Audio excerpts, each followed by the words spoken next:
If we're being honest with one another, what really doesn't cause mental health risks? But this involves high fructose corn syrup. What is that exactly? Well, to my Canadian counterparts, it's something I'm pretty sure our version of the FDA just kind of outlawed a long time ago, but it's responsible for the very delicious tastes in many a soft serve. Oh, I'm sorry, there's no serve there, but soft drinks and many other candies that are out there, but it's highly addictive, highly sweetened, and just incredibly bad for you, but now for different reasons. If you're like most people, you're aware of the prevalence of high fructose corn syrup, HFCS. I like to say the full thing, so we'll just jettison the abbreviation, shall we? In the food supply and the ongoing concerns of its health effects, such as the contribution to obesity. 1980 soft drink producers have flavored high fructose corn syrups made over real sugar from cane or beets as a sweetener, although Mexican Coke made with Mexican Coke, huh? Oh, the drink, not, like Mexican Coke, with cane sugar is still available in some stores as refresco and hincho in Mexico, made in Mexico.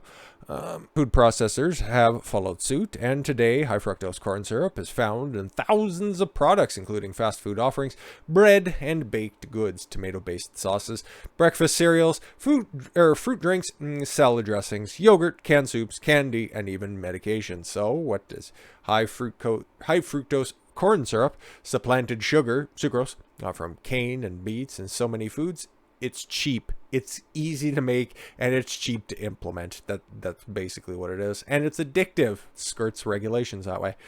The price and availability of sucrose, especially cane sugar, often grown near the equator, fluctuates wildly, whereas corn syrup is a derivative of corn, the largest U.S. crop, and therefore the most subsidized. So you can thank the government's policies for that. And if the cheaper price weren't enough, HFCS, offers easier usages. Unlike granular sucrose, which often must be dissolved in water by food producers, HFCS is a syrup and can be pumped into the delivery vehicles to storage and mixing tanks.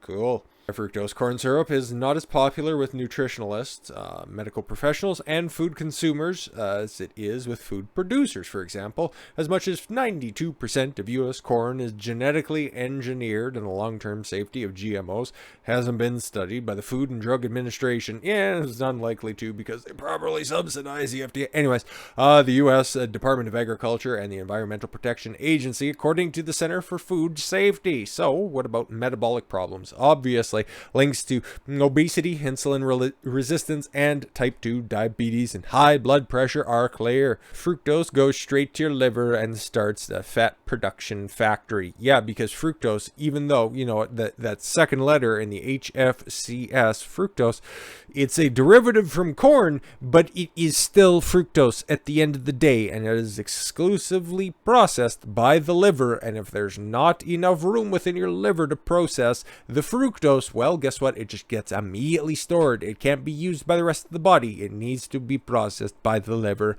That's it. Bar none. No other alternatives within your body. High fructose corn syrup also increases the appetite. HFCS isn't metabolized like regular sugar. It converts to fat more quickly because of the reasons outlined. And research has found that it increases the body's resistance to leptin, the hormone that tells us when you're full. Interesting. In other words, high fructose corn syrup, I'm just going to say corn syrup. How about that? Just between us, we got it. Makes the hormone messenger that tells us when we're full less effective. The addition to GMOs and metabolic worries, corn syrup, has also been found in the past to contain mercury. Wow, what? Maybe that's the tanks? That's interesting. According to research published by the Environmental Health in 2009 and 2010, the bad press piled up for corn syrup. Its trade association, the Corn Refiners Association, petitioned the FDA to lose chemical sounding corn syrup name and allowed to refer to as corn sugar. Aha. which would make it sound more like real food. But the FDA refused because it's like, you guys can't, purposely mislead the public like that. But we want to, though. Here's money. So recent research published by the journal Evolution and Human Behavior identifies new potential risks linked to high fructose corn syrups, as they aren't limited to metabolic derangement. According to the authors, it is known that behavioral disorders such as attention deficit hyperactivity disorder, bipolar disorder, and aggression are linked to sugar intake and obesity, and the culprit might be high fructose factors.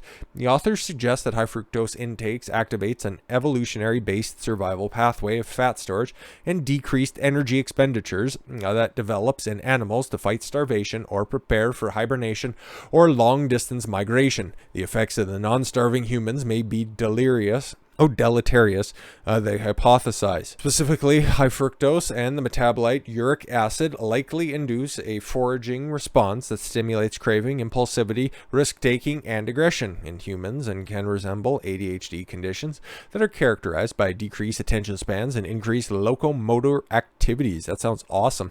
The researchers wrote, levels of uric acid are also elevated in those with problems of anger control and those who commit violent and criminal acts. Wouldn't that just be anger control? Whatever. Chronic stimulation of the survival pathway and also induce depression, according to researchers. Interesting. So what about the corn syrup activated survival pathway? Does the theory of an activated survival pathway also explain corn syrup's notoriety for causing obesity and overeating? The answer is yes, according to the researchers. Fructose is unique among all nutrients in its ability to trigger a starvation-like signal in the absence of true starvation. Specifically, fructose mimics a starvation-like state by dropping the energy, also known as adenosine triphosphate, or ATP, in the cells during metabolism. Very, very specific, very scientific, but interesting. Okay. In addition, fructose stimulates hunger via the induction of leptin resistance and thirst caused by a shift to the water cells and raising serum osmolality. Words are hard sometimes. The net result of fructose stimulates food and water intake, increases energy, fat, and glycogen stores, induces insulin resistance to preferentially provide glucose to the brain, increases blood pressure and reduces sodium losses, and decreases oxygen needs by reducing mitochondrial activity and relying more on glycolysis. Thus, fructose is the ideal energy storing fuel. Yes, exactly. If you're looking to pack on a bunch of weight, high fructose corn syrup, just eating fructose is what you need to do. But that's probably the most unhealthy thing that you could possibly do. But it works. It works. Clearly, if the body thinks that it's starving because of a lack of a shut-off or feedback mechanism, as researchers hypothesize, overeating and even addiction to soft drinks and fast food could arise. Such addictions certainly aren't hard to find. Luckily, the addictive effects of the metabolic impairment are likely reversible. And the research reports anecdotal improvements when corn syrup users embrace a typical Mediterranean diet.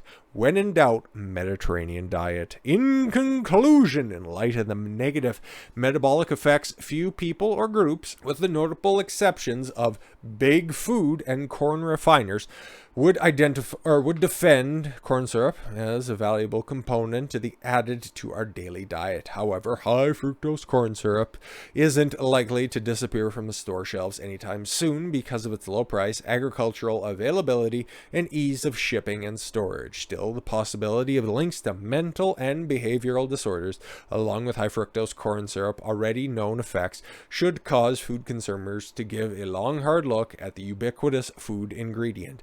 Exactly. You know what else is very easily transferable and transportable and not regulated at all whatsoever? Meth and crack and other illicit drugs. They're bad for you. You know that they're bad for you, but yet some people still continue to take them. But a lot of people don't take them and don't partake in it. A lot of people know of the dangers of high fructose corn syrup and don't partake in it. A lot of people do. So decide what side you want to be on, because It's not going anywhere anytime soon. It is subsidized by the government. It's easy for all of the reasons that were outlined there and why it's going to be around forever. So you have to make the decisions yourself, and you should know, based on the outcomes and based on the side effects of what you're putting into your body, has a detrimental effect from the top to the bottom. Look at what is going in your body, and it will treat you right in response. With that said, I thank you all very much for the gift of your time. I've been Don Consuelo. I want you to follow your gut and get after it. Take care, everyone.